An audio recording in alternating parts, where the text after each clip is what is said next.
Une conférence provinciale placée sous le sceau de la discipline et la cohésion, militants et sympathisants du mouvement du peuple pour le progrès, section Oué, dresse le bilan des élections couplées de novembre 2020. Le sujet sur les sanctions de certains camarades n'est pas occulté. Détail dans cette édition. Dans cette édition, quel est le chemin à emprunter pour des entreprises prospères dans la région du Centre-Ouest? Plusieurs acteurs ont mené la réflexion à coup de goût, cela en prélude à la 4e édition du cadre de concertation et d'orientation pour le dialogue État-secteur privé. Les points des échanges dans cette édition. Et dans cette édition, la relance de la compétitivité dans la production par le cinéma et l'audiovisuel, une perspective engagée par l'Association des producteurs de cinéma et de l'audiovisuel du Burkina. Le but, créer un cinéma qui répond à nos réalités. Voilà pour les titres. Madame, Monsieur, bonjour. Direction pour ouvrir cette édition Paris. Le président du FASO s'y séjourne à la faveur du sommet sur le financement des économies africaines. Roch Kaboré s'est prononcé depuis Paris sur les manifestations des élèves contre les réformes engagées par le département en charge de l'éducation nationale. Le chef de l'État invite les élèves au calme et appelle les parents d'élèves à la responsabilité. Nous l'écoutons au micro de notre envoyé spécial à Paris, Wendata Nathalie Kaoré. Dans une situation comme ça, il faut savoir raison garder. Et je trouve qu'il n'est pas normal que pour une réforme qui sera engagée déjà en 2022, nous soyons aujourd'hui en train, je dirais, d'arriver à des extrémismes de ce genre. D'abord, ces marches avec des agressions sur les forces de défense et de sécurité, notamment ceux qui font, je dirais, le service pour assurer la protection et la sécurité des citoyens. Deuxièmement, que les élèves avaient jeté des projectiles de tir, le gaz lacrymogène dans des écoles pour faire sortir d'autres élèves, et que maintenant le proviseur soit agressé dans ses bureaux, etc., nous semble inacceptable. C'est pourquoi, vous savez, nous avons tous été des élèves et nous savons que derrière ce genre d'opération, il y a toujours des manipulateurs. Et je voudrais demander aux élèves de savoir garder raison et de s'occuper, je dirais, de leur avenir. Parce que ceux qui sont censés les manipuler aujourd'hui ne s'occuperont pas de demain lorsqu'ils ne seront plus à l'école. Il faut que chacun en prenne conscience. C'est pourquoi nous avons lancé un appel aux parents d'élèves, aux élèves, de faire en sorte que nous revenions à la raison. Parce que l'éducation, c'est l'école, mais ça commence d'abord à la maison, par le respect de la hiérarchie, le respect des enseignants. Ça me semble important et je voudrais, en tout cas encore une fois, lancer cet appel à l'apaisement. Autre point de l'actualité traité dans cette édition, discipline et cohésion pour un MPP toujours fort. C'est le thème qui a réuni à Bobo Dioulasso ce 16 mai, militants et sympathisants du mouvement du peuple pour le progrès, une conférence provinciale sur fond de bilan des élections couplées de novembre 2020. Plusieurs autres sujets touchant à la vie du parti dans le Oué ont également été abordés. Témoignage avec Ismaël Saturné Paris. 6 mois après la victoire du mouvement du peuple pour le progrès aux dernières consultations présidentielles et législatives, les militants de la section provinciale du Oué du MPP s'offrent ce cadre pour dresser le bilan. Une occasion aussi de faire l'état des lieux au sein du parti dans le Oué. Cela pour mieux se projeter vers l'avenir. L'une des perspectives de notre parti aujourd'hui, c'est la préparation du congrès à venir.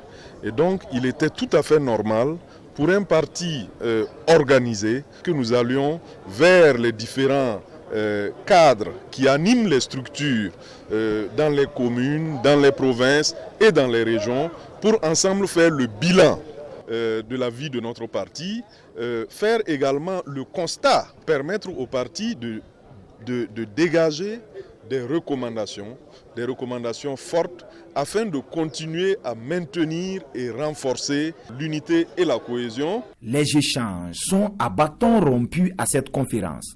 Plusieurs sujets portant entre autres sur la vie du parti, sur les cas de certains militants ayant des dossiers en justice et ceux qui ont été sanctionnés par le parti sont abordés. Selon les militants, cette rencontre vient à point nommé.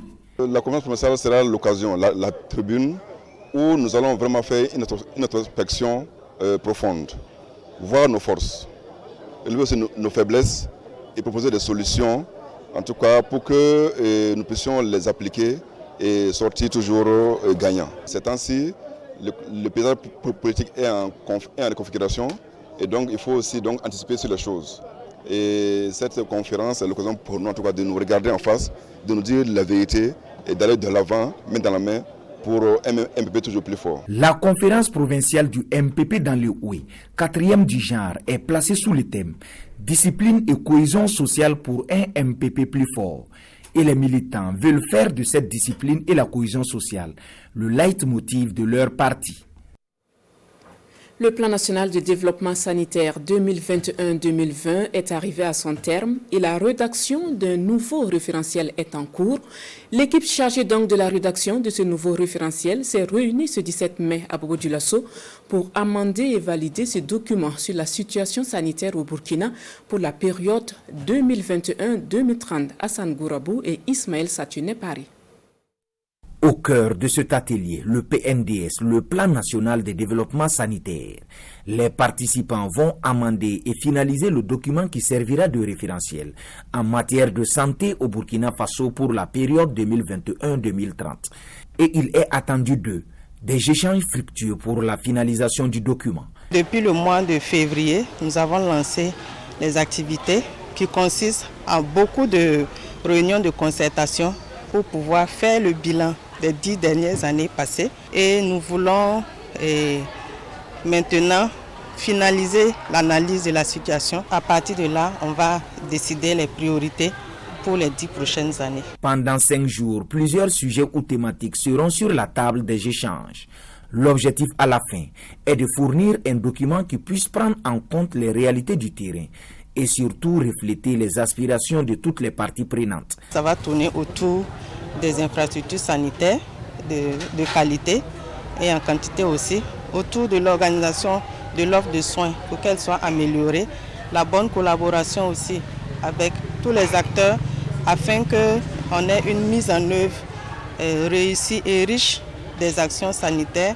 Et aussi bien sûr, on doit regarder quelles sont les cibles qu'il ne faut pas rater, quels sont les groupes de population auxquels on doit faire beaucoup attention. Pour les organisateurs, ces travaux s'appuieront sur les conclusions de l'étude bilan du plan stratégique de développement sanitaire 2011-2020. Et compte tenu de l'importance de leur mission, les premiers responsables disent prendre en compte tous les détails afin d'élaborer une bonne stratégie sanitaire du Burkina Faso pour la prochaine décennie. Quel est le niveau d'application de la loi portant protection des défenseurs des droits humains adoptée en 2017? Cette question a trouvé réponse au cours d'une rencontre qui s'est déroulée ce 17 mai à Ouagadougou, rencontre de renforcement de capacité initiée par la coordination burkinabé des défenseurs des droits humains. Détail avec Kansoun Koulibaly et Isia Kanana. C'est un atelier pour évaluer la mise en œuvre de la loi 039-2017 portant protection des défenseurs des droits humains au Burkina Faso. Venus des différentes régions du pays, la vingtaine de participants renforce ici sa capacité en matière de promotion et de protection de leurs droits. L'objectif étant de renforcer davantage l'effectivité de cette loi 039.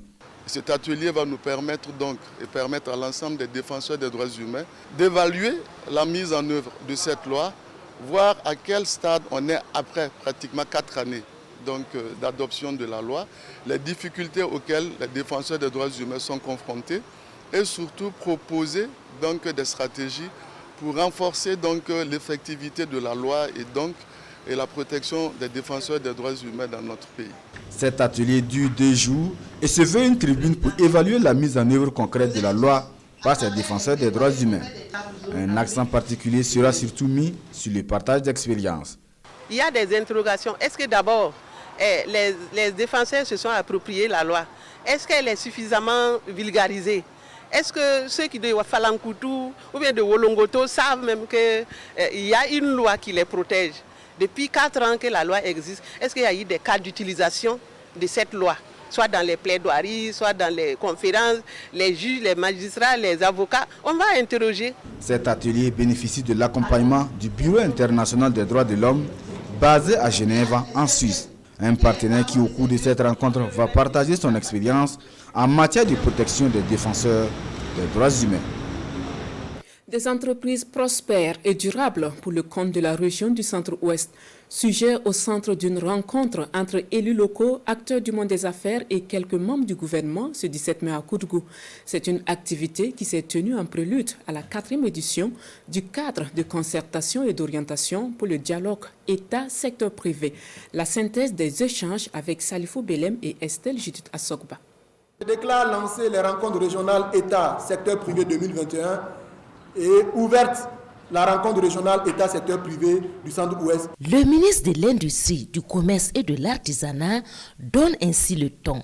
Les échanges entre les deux parties peuvent démarrer.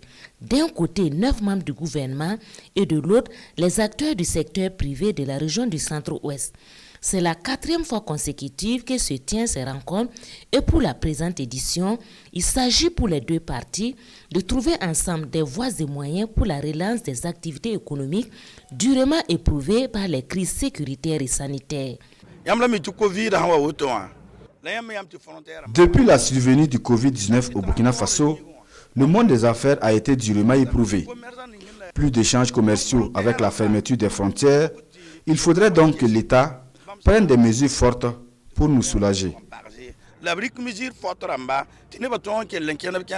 En plus de ces préoccupations, les réflexions seront axées sur la thématique centrale retenue qui est l'accord de la zone de libre-échange continentale en Afrique, défis et opportunités pour la transformation structurelle de l'économie burkinabé. Nous nous sommes retrouvés autour de la thématique qui intéresse et qui parle donc de la zone de libre-échange continentale, pour à la fois regarder un peu comment est-ce qu'on va être davantage résilient, parce qu'on a subi de plein fouet donc la crise sanitaire due à la Covid-19, mais comment aussi on se prépare réellement pour rentrer dans ce grand marché, d'autant plus que tous les pays s'activent. À notre niveau, nous avons une stratégie nationale, donc ZDECAF, mais il était bon qu'à travers un dialogue État-secteur privé, que nous puissions à la fois faire le point pour regarder quels étaient encore les goulots d'étranglement qui nous empêcherait donc de mettre en œuvre le programme du président et de profiter des opportunités qu'offre la zone de libre-échange continentale. Cette étape de Koudougou est le point de départ des rencontres dans toutes les régions du Burkina et les recommandations issues de ces cadres de concertation seront exposées au cours de la rencontre gouvernement-secteur privé à Bobo Dioulasso.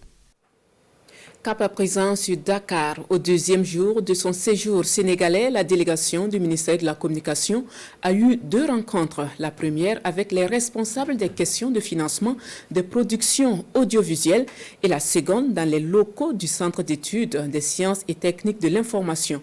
Le résumé de la journée avec Sanoua Christine Koulibaly. Depuis quelques jours, le secrétaire général du ministère de la Communication sur un plateau télé. Nous sommes dans le studio école du CST, le centre d'études des sciences et techniques de l'information. Un creuset du journalisme sénégalais depuis 1965. D'ici sont sortis plus du millier de journalistes sénégalais et africains, au nombre desquels l'un des visages du 20h de la télévision du Burkina d'il y a quelques mois, Peggy Ouedraogo. C'est vrai, je suis un pur produit du CESTI. J'ai commencé l'université ici, j'ai appris le journalisme, j'ai aimé le journalisme et j'ai été très édifiée de voir que l'école a évolué et continue de garder ses lettres d'antan. C'est à la source de cette école qu'est venue s'abreuver la délégation burkinabé. Et le plus intéressé de la visite du jour, Zoumana Traoré, directeur général de l'ISTIC. nous avons un projet de pouvoir instituer le système licence master doctoral, le LMD, donc au niveau de l'ISTIC. Comment le faire? Je pense que le CSI peut être un partenaire qui peut nous aider, nous accompagner dans cette approche-là. Le fait de voir comment au niveau de l'ISTIC, la formation en production audiovisuelle est mise en œuvre. Parce que c'est un projet qui va émerger au CSI l'année prochaine et nous avons besoin de voir dans l'expérience de cette école, quand même qui est reconnue dans la sous-région, ce qui a été fait ou ce qui se fait actuellement dans ce domaine-là. Couvre donc un partenariat entre les deux écoles de formation. De partenariat, il en a aussi été question au cours de cette autre rencontre, une rencontre pour parler de mécanismes de financement de production audiovisuelle au Sénégal. Vous savez que c'est un pays qui a des références artistiques fortes, mais la production était une chaise vide pratiquement. Donc il a fallu vraiment l'avènement des sociétés comme Sénécap pour que davantage, en tout cas, qu'on s'impose sur la scène internationale. Mais tout cela a été facilité parce qu'on a aujourd'hui un fonds souverain qui s'appelle le FOPICA. Au sortir de cette rencontre, Sénégalais et Burkinabés sont unanimes. Il est impératif pour les pays africains de se donner la main en matière de productions audiovisuelles pour décoloniser nos écrans et ainsi reconquérir les cerveaux. La question du financement de la production audiovisuelle au Burkina est d'ailleurs le centre d'intérêt d'un forum qui se tient depuis ce 17 mai au siège du FESPACO. L'activité qui va se dérouler jusqu'au 21 mai prochain est voulue par l'Association des producteurs de cinéma et de l'audiovisuel du Burkina. Nous faisons le point avec Daouda Ouattara et Caroline Ouari. C'est la relance de la compétitivité par la production en cinéma et audiovisuel qui est en perspective. Une semaine durant, il s'agit de faire un espace de mise en commun des projets, expertise technique et humaine dans le domaine de la production au profit des producteurs. En concevant tel projet, l'Association des producteurs de cinéma et de l'audiovisuel espère contribuer à la promotion de la production burkinabé. Le forum répond à un besoin, parce que depuis hier que nous avons commencé avec la formation des producteurs, qui était destinée uniquement à ceux qui ont en tout cas déposé les projets, même ceux qui n'ont pas déposé des projets sont intéressés et viennent prendre part. Donc cela montre vraiment qu'il y avait un besoin à combler et aussi on constate aussi un engouement vraiment pour ce forum-là. Donc nous pensons qu'en tout cas, il fallait en tout cas l'organiser. Le forum est organisé en partenariat avec d'autres associations engagées pour le but commun. Le cinéma burkinabé, le cinéma africain, actuellement manque de façon criarde des ressources de financement. Donc il faut que nous, ici, on puisse créer un cinéma qui répond à nous, nos réalités. Et c'est quoi? C'est de trouver des modèles économiques qui répondent à nos réalités en tant que producteurs. Donc on s'est inspiré par exemple des modèles que nos ancêtres avaient, qui étaient le Sosaga. Voilà, on se regroupe, on cultive le champ de quelqu'un et après on se regroupe, on cultive le champ de l'autre. Ainsi de suite, on met ensemble nos efforts pour pouvoir créer. Donc c'est la même chose que la PCAB est en train de faire actuellement et soutenue par la Fédération nationale du cinéma et de l'audiovisuel. Une production cinématographique plus présente sur les plateformes de visionnage en dehors des salles de cinéma et de la télévision, c'est aussi l'ambition que poursuit la délégation générale du FESPACO. Et pour marquer le coup, la prochaine biennale du cinéma de Ouagadougou compte proposer un marché de la coproduction internationale. Un plan de communication adapté aux missions du ministère de l'Urbanisme, de l'Habitat et de la Ville. Cet outil devrait permettre de promouvoir davantage les activités de ce département et contribuer à la construction des villes plus résilientes et durables au Burkina. Le lancement du processus d'élaboration de ce plan de communication a eu lieu ce 17 mai à Manga et immortalisé par Issa Kafando et Maïmouna Traoré. L'urbanisation au Burkina Faso se caractérise, selon le ministre de l'Urbanisme, de l'Habitat et de la Ville, par une inadéquation entre la forte croissance de la population, le développement spatial et les infrastructures. Le ministère a donc reçu pour mission d'œuvrer à ce que tout Burkinabé ait accès à un logement décent. Des actions sont menées dans ce sens, conformément à la stratégie nationale de l'habitat et du développement urbain. Pour donner de la visibilité à ces actions, le ministère veut se doter d'un plan de communication. Nous nous sommes rendus compte que c'est un département qui a besoin de communiquer, qui a besoin de sensibiliser, qui a besoin d'une éducation citoyenne pour s'investir dans la gestion du foncier.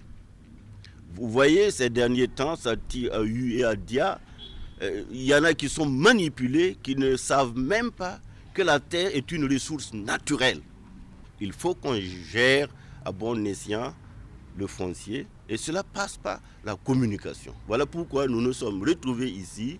Pendant au moins 5 jours, nous allons réfléchir à élaborer un plan de communication. Il s'agit concrètement pour ce comité technique de réaliser une étude diagnostique en matière de communication dans le domaine de l'urbanisme, de l'habitat et de la ville, de définir des outils, approches et orientations stratégiques de communication. Il est attendu du comité un plan de communication suffisamment élaboré, prenant en compte les enjeux actuels et futurs du ministère et suscitant la mobilisation de l'ensemble des acteurs. Une épine de moins pour les producteurs d'oignons de Kumnogo dans l'Oubritanga. Ce village de la commune de Zitenga dispose désormais d'un entrepôt pour conserver les oignons. L'infrastructure qui a coûté environ 10 millions de francs CFA à Solidar Suisse, en partenariat avec l'association Maladob Zanga, est officiellement remise aux bénéficiaires ce 18 mai sous le regard de Sielassina Ouattara et Sékou Zongo. Avec cette remise de clés, les producteurs d'oignons de Kumnogo dans l'Oubritanga disposent d'un silo d'entreposage de leur production. Cette infrastructure, dont la capacité de stockage est de 20 tonnes, vient concrétiser un rêve nourri par ces producteurs maraîchers depuis plus d'une décennie. Vraiment, les mots nous manquent pour traduire toute notre reconnaissance. Nous sommes comblés. La réalisation de ce silo est rendue possible grâce au partenariat entre l'association Manegedeb Zanga et Solar Suisse, un tandem qui accompagne le monde rural. Avec ce magasin, les producteurs ne seront plus obligés de brader leurs spéculations. Nous avons réalisé avec eux cette infrastructure pour permettre justement aux maraîchers qui ont reçu la formation et qui font la production maraîchère et qui n'arrivent pas à conserver leur récolte, surtout l'oignon, de pouvoir justement conserver et attendre le moment propice pour l'écoulement. Dans le cadre de la collaboration avec Solar Suisse, nous avons prévu la réalisation d'un silo chaque an. Donc c'est pour accompagner ces producteurs-là à accroître la plus-value en matière de production d'oignons au niveau de la zone. Le silo d'entreposage de Kumnogo a été réalisé avec l'aide de la population en agrégat et en main-d'œuvre. Le coût total de la réalisation de cet entrepôt est estimé à 10 millions de francs CFA.